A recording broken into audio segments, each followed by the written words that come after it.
Thank you again. Thank you again. Won't forget. So good. Yeah, it's good. So good, sir. Thank you. Best. Nothing like a little thank you and a fist bump between the president and the Chief Justice of the United States during last night's joint session address by Trump to make me feel so confident about the United States Supreme Court, led by Chief Justice Roberts, getting involved with the next Trump appeal.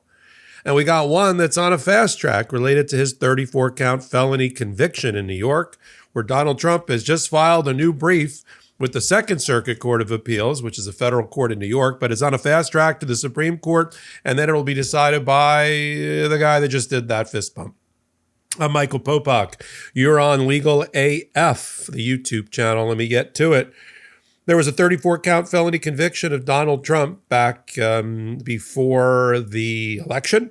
There was a sentencing of Donald Trump by Judge Merchan in which he didn't get any jail time, as we know. And now we're at the appeal process. Donald Trump doesn't like the fact that he was tried in a state court for garden variety crimes, just like any other criminal. He was convicted by a 9-0 jury of business record fraud in furtherance of a second crime, which was federal election violations. This all arose out of the Stormy Daniels hush money cover-up conspiracy, what the prosecutors in the Manhattan District Attorney's Office referred to as the Trump Tower conspiracy, with Michael Cohen, David Picard of the National Enquirer, and Donald Trump all conspiring to buy off women who had had some sort of sex act with Donald Trump, or a longer affair, to make sure the American people didn't know about it, so there wouldn't be an October surprise that would tank his campaign against Hillary Clinton. And we know what happened after that. That was the first example of Donald Trump's election interference. That's what the jury believed. That's how the case was presented. Michael Cohen famously testified, a friend of mine here and on the podcast. And evidence came in, and it was evidence objected to involving Midas Touch and Legal AF. They didn't like the podcasting. They didn't like the comments made on Legal AF and the Midas Touch network, and they used it as evidence when they were trying to get new trials and all of that. So the conviction happened, and the sentencing finally happened after much delay. We had a couple things happen in there. The immunity decision came out of the United States Supreme Court in July. There was the campaign stop in Butler, Pennsylvania, and the bullet that whizzed by Donald Trump. And then we've got the election. And so with all of that, it took a New York minute to sentence him. Now, Donald Trump doesn't want to be in the state appellate court. That would be the First Department Appellate Division. I'm a member there. That's where I was sworn in. It's in Manhattan, it's in Midtown and on Madison Avenue. He doesn't want to be there. He doesn't like that court. He had to argue his $450 million civil fraud case there as well. And we're still waiting for the ruling about 8 months later, which is a little bit unusual, about whether he committed persistent fraud in the operation of his businesses for 10 years after being a judge that he did. He doesn't want to be in that court. He wants to be in federal court. He tried twice to remove this particular case to federal court, the criminal prosecution, and lost.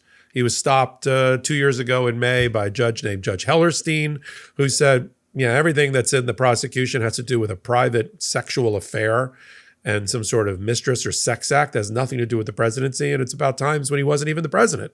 So you're not a federal officer. You don't get federal officer removal, and which in order for a federal officer to take their case out of state court, it has to be a colorable argument that it relates to his official conduct as a federal officer, and he has to have a federal defense. This has nothing to do with Donald Trump being president. It's 99% before he was president. There's a couple of pieces of evidence about ways that he tried to cover up the conspiracy while he was president, but that still doesn't make it a colorable federal officer case. In addition to that, he doesn't really have a legitimate federal defense. That's what Judge Hellerstein ruled.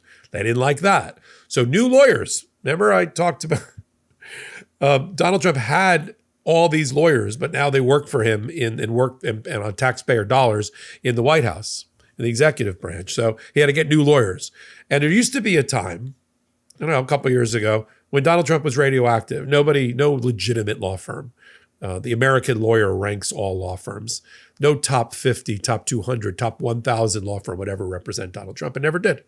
Now we've got, I guess the allergy is over. They're getting back into business with Donald Trump, major law firm, Sullivan and Cromwell out of New York. I know them well. It's over 100-year-old law firm. We call it a white shoe or silk stocking firm, snooty firm. I've been against them. I've beaten them in the past, by the way. They filed a brief on behalf of Donald Trump with the Second Circuit, arguing that they weren't late in filing the removal. They were late. And they weren't late in filing this appeal about the removal. They are late. And that he was, because there was a couple of pieces of evidence about Michael Cohen, back to the podcast, back to the Legal AF evidence where we suddenly became part of the story.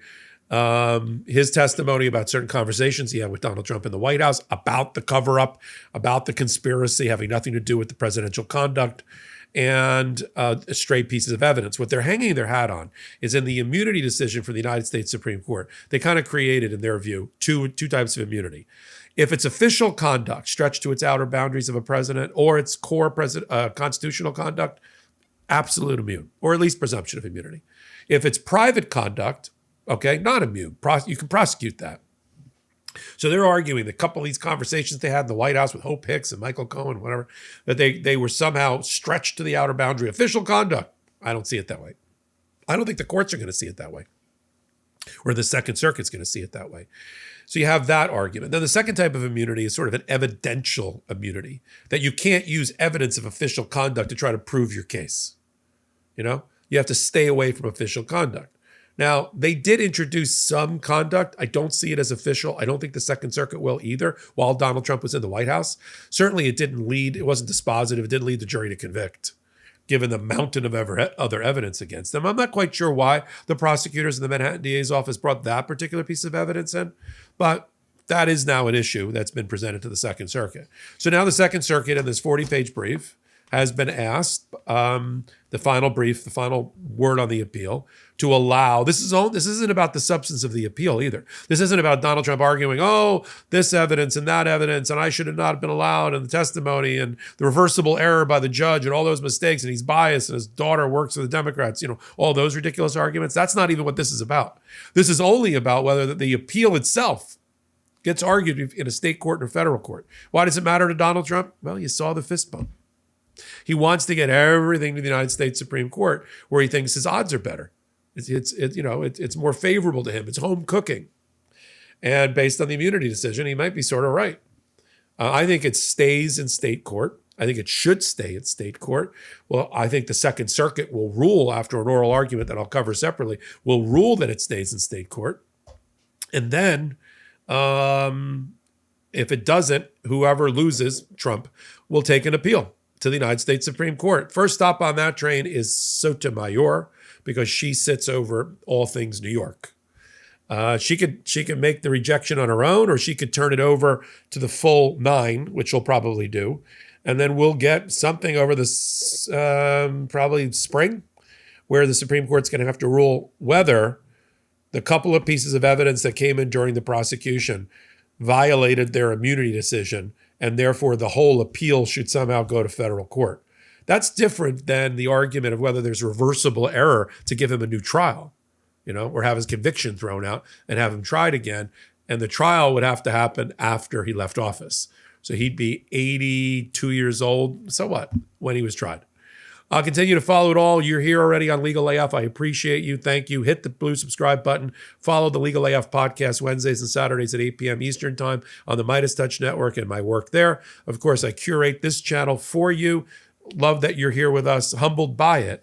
Continue to contribute in your way to help us build this pro-democracy, freely independent channel on YouTube, Legal AF. Hit the subscribe button. Until my next reporting, I'm Michael Popok. I'm Michael Popok, and I got some big news for our audience. Most of you know me as the co-founder of Midas Touch's Legal AF and the Legal AF YouTube channel, or as a 35-year national trial lawyer. Now, building on what we started together on Legal AF, I've launched a new law firm, the Popok Firm, dedicated to obtaining justice through compassionate and zealous legal representation. At the Popok Firm, we are focused on obtaining justice for those who have been injured or damaged by a life-altering event, by securing the highest dollar recoveries. I've been tirelessly fighting for justice for the last 35 years, so my own law firm organically building on my Legal AF work just feels right. And I've handpicked a team of top-tier trial fighters and settlement experts throughout all 50 states known as big auto injury attorneys who have the know-how to beat heartless insurance companies, corporations, government entities, and their attorneys.